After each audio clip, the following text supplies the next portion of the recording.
December 19th, 1939, 0642 hours, Kollaa sector, eastern Finland, temperature minus 37 degrees Celsius. The Mosin Nagant M28-30 weighed 4.3 kilograms. Unloaded, Corporal Aarne Juutilainen pressed his cheek against the stock. The wood was so cold it burned exposed skin. He ignored it. Through iron sights, no scope, no magnification, he watched a Soviet reconnaissance squad move through birch forest 220 meters downslope. 11 men. PPD. 40 submachine guns. Winter camouflage, but too white. They stood out against the blue shadows of pre-dawn. Aarne was 24 years old. Before the war, he'd been a competitive sport shooter. Provincial championships, nothing legendary. His family owned a hunting supply store in Viipuri. When Finland mobilized in October, Aarne brought his personal rifle, a civilian model. The quartermaster laughed. "That's not military issue." "It shoots straighter than yours," Aarne said. The quartermaster issued him 70 rounds and assigned him to a rear observation post. The kind of position given to men not expected to fire their weapon. Now, alone on a ridgeline with no radio and no support, Aarne watched a platoon-strength element, nearly 40 men, begin moving through the valley below.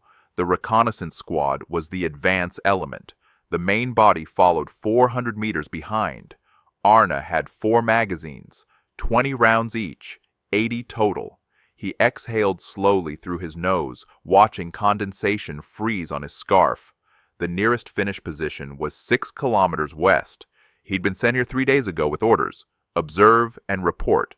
But the field telephone line had been cut during a Soviet artillery barrage yesterday afternoon.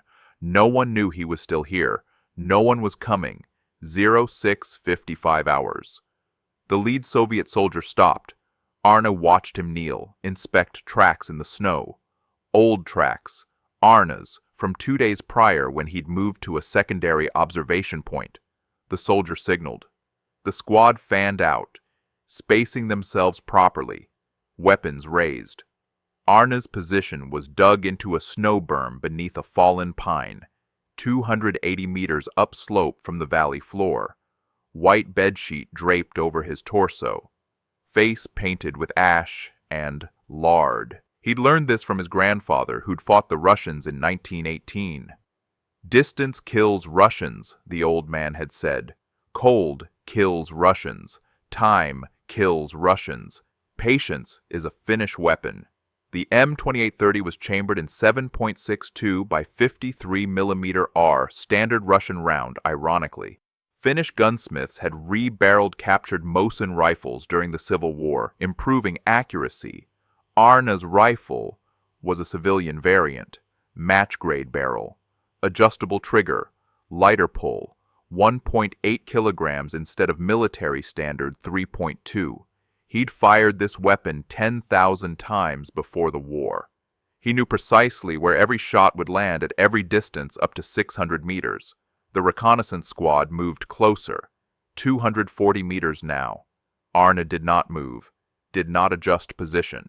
His finger rested outside the trigger guard. The Soviets were looking for bunkers, machine gun nests, minefields, standard defensive works. They were not looking for one man with iron sights in a tree line 300 meters away. 7:03 hours. The lead soldier raised a hand. The squad halted. He'd seen something. Aarne's breath slowed. 4 seconds in. Hold. 6 seconds out. The soldier raised binoculars, German-made, looted from Poland, and scanned the ridgeline. Aarne closed his eyes. The white of a human eye reflects light. Snipers learn this first. He counted to 15. When he opened them, the soldier had lowered the binoculars and waved the squad forward. They were now 210 meters away. The main Soviet body, a full platoon, had stopped at the valley entrance. Officers conferring, pointing at maps. If fired now, he'd kill 1, maybe 2 before the squad located him and returned suppressing fire. The platoon would flank within minutes. He'd be dead by 7:30. But if he let them pass, they'd discover the undefended ridge, report it, and by nightfall, a full company would push through. The Finnish defensive line would collapse from the east. Aarne made the calculation in 4 seconds. He waited. 7-11 hours. The reconnaissance squad reached the base of the ridge. They began climbing. Aarne shifted his aim. Not at the men climbing toward him, at the Soviet platoon in the valley. An officer stood beside a map case pointing north. Standard Soviet lieutenant's uniform. Popakov fur hat. Range 380 meters. Wind negligible. Temperature inversion layer at dawn meant air was stable. Aarne moved the front sight post 2 hash marks left to compensate for the rifle's known tendency at this distance. He inhaled, exhaled halfway, held, squeezed. The trigger broke clean. The report echoed off frozen rock. The lieutenant dropped. Aarne cycled the bolt. The spent casing ejected, landed silently in snow. He shifted aim. A sergeant, identifiable by posture, not uniform, shouted orders. Range, 390 meters. Second shot. The sergeant fell backward into 2 soldiers behind him. The Soviet platoon scattered. Aarne cycled the bolt again and shifted position, not far, 6 meters right, behind a granite outcrop. He moved in a 07:14 hours. The Soviets in the valley opened fire. Not at Aarne. They didn't know where he was, suppressing fire into the tree line. Hundreds of rounds. DP-27 light machine guns, PPD submachine guns, Mosin rifles. Wood splintered. Snow exploded. None of it came closer than 30 meters to Aarne's position. The reconnaissance squad, now 140 meters downslope, began moving laterally, attempting to flank the ridge from the south. Aarne watched them through a gap in the rocks. He counted 11 men, moving in 2 groups, 5 left, 6 right. He aimed at the rearmost man in the left group, the one farthest from cover. Range 160 meters. Third shot. The man collapsed face first into snow. The group scattered. 4 men dove behind a deadfall log. Aarne shifted right, aimed at the right side group. They were moving faster now, trying to reach a depression that would give them cover and a clear approach to the ridge. Fourth shot.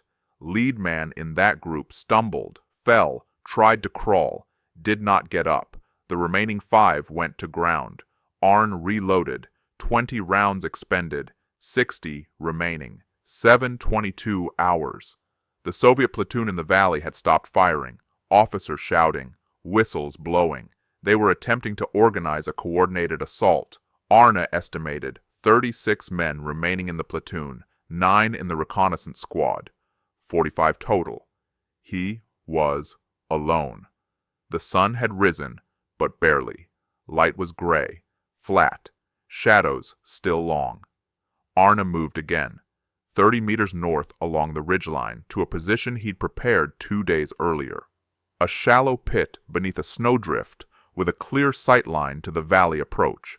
He settled in, arranged his remaining magazines within reach.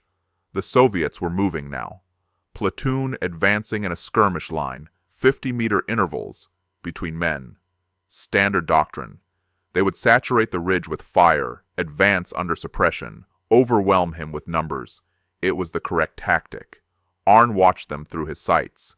He selected targets methodically, not the closest, not the fastest, the men giving orders, the men with radios, the men others looked toward. Fifth shot, radio operator, 340 meters, down. Sixth shot, a corporal waving men forward, 310 meters, down. The advance slowed. Men began hesitating, looking for cover where there was none in the open valley floor. 07:34 hours.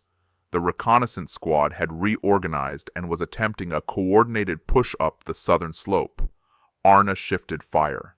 7th shot, 190 meters. A soldier carrying a Degtyaryov light machine gun. He fell. The gun clattered down the rocks. The squad went to ground again. Aarne counted seconds. At this temperature, the barrel retained heat for 90 seconds before condensation froze on the metal. Frozen condensation reflected light. He waited 2 minutes between shots now. 8th shot, a Soviet NCO attempting to retrieve the DP-27. Range, 210 meters. He made it 3 steps before collapsing. The squad stopped advancing. They began digging into the snow. Smart. They were pinned, but establishing defensive positions, waiting for the platoon to flank. Aarne turned his attention back to the valley. The Soviet platoon had split into 2 elements, one pushing directly upslope toward his original position, one circling north, attempting to get above him. 31 men remaining. Aarne relocated again. 8:02 hours. The northern flanking element reached the ridgeline 200 meters from Aarne's position. 14 men. They moved cautiously now, checking every snowdrift, every tree line. Aarne watched from a position he'd scouted on the first day. A narrow crevice between 2 boulders with a sight line covering the entire northern approach. He had 42 rounds left. The Soviets were spread out. Maximum dispersion. No bunching. Officers had learned. Aarne aimed at the man in the center of the formation, the one others kept glancing toward. Not an officer, no insignia, but clearly experienced. 9th shot. The man dropped. The formation froze. Aarne did not move, did not reload, waited. 15 seconds passed. A soldier broke cover, running toward the fallen man. 10th shot. The soldier fell mid-stride. The formation broke. Men scattered into defensive positions behind rocks and trees. Aarne reloaded. 22 rounds remaining. 8:19 hours. The Soviet assault had stalled completely. In the valley, the main element had taken cover and stopped advancing. On the southern slope, the reconnaissance squad was pinned. On the northern ridge, the flanking element was frozen in place. 43 men, neutralized by 1 rifle. He had perhaps 2 hours before one of those options succeeded. He needed them to retreat. Aarne studied the terrain. The valley had 1 exit, a narrow defile to the east where the Soviets had entered. Steep walls, no cover. If he could reach a position overlooking that defile, he could make withdrawal as costly as advance. The position existed. He'd seen it 3 days ago. A granite shelf 400 meters northeast. Elevation 60 meters above the valley floor. Getting there meant crossing 400 meters of exposed ridgeline while 3 Soviet elements attempted to kill him. Aarne waited until the Soviets fired a probing burst, wasted ammunition into empty forest, then moved during the noise. Low crawl, 40 meters, stopped behind a deadfall, waited. Another burst, moved again. It took 26 minutes to cover 400 meters, 8:51 hours. The granite shelf overlooked the defile. Aarne could see the valley entrance, the approach route, and the Soviet rear area where officers had established a command post. Range to the command post, 440 meters. 3 officers, 1 with binoculars, 1 with a map, 1 speaking into a field telephone. Aarne aimed at the man with the field telephone. 11th shot. The man fell across the equipment case. The other 2 officers dove behind a supply sledge. Aarne shifted aim toward the defile. A Soviet Squadron reserves who hadn't committed to the assault was positioned at the defile entrance. 7 men. They were watching the battle, weapons ready but not engaged. 12th shot. The rearmost man, 410 meters. Down. 13th shot. A soldier attempting to drag the body to cover. Down. The squad abandoned the defile entrance, retreating 30 meters east into better cover. The exit was now unsecured. 9:17 hours. A whistle blew in the valley. The Soviet platoon began withdrawing. Not a rout, a tactical retreat. Soldiers moving in pairs, covering each other, using available terrain, but moving east, toward the defile. Aarne tracked them through his sights. He didn't fire at the retreating soldiers. He fired at the defile itself.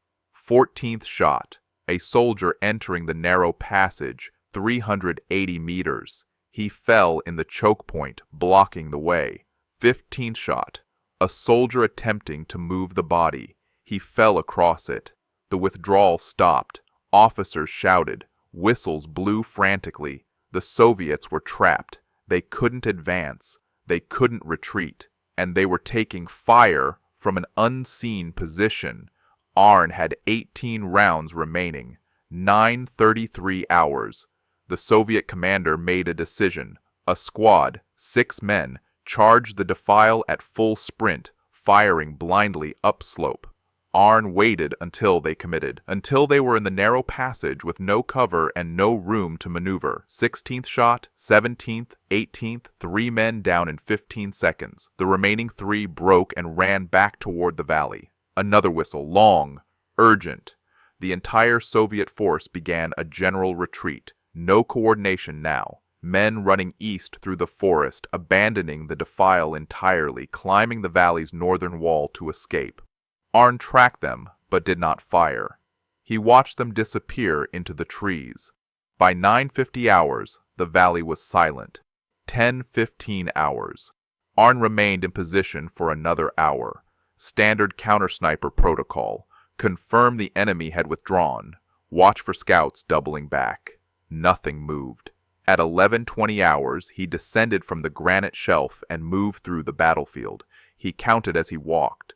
14 Soviet soldiers confirmed dead, including the 2 officers he'd killed first. The DP-27 machine gun lay abandoned in the snow. 2 Mosin-Nagant rifles, a field telephone, smashed, a map case left behind. Aarne collected the map case and the field telephone intelligence value and began the 6-kilometer trek back to Finnish lines. He arrived at 14:40 hours. The company commander stared at him.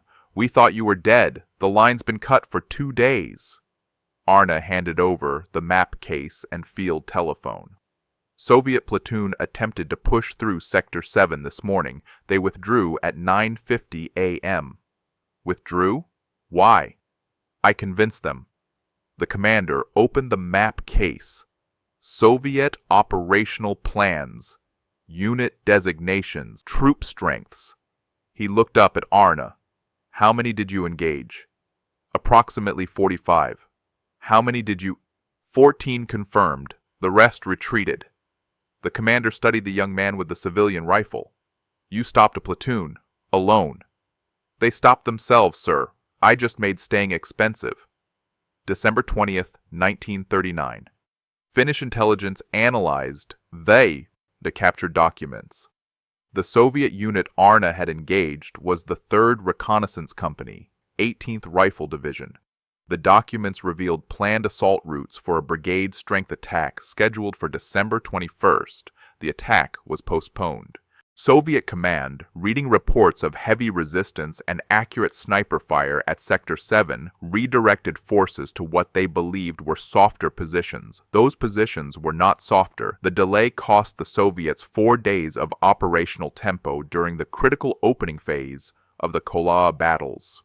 On December 23rd, Aarne was promoted to sergeant and assigned as a designated marksman instructor. His civilian rifle was inspected by armory staff, who discovered the barrel's match-grade rifling and the competition trigger group. "This is not military standard," the armorer said.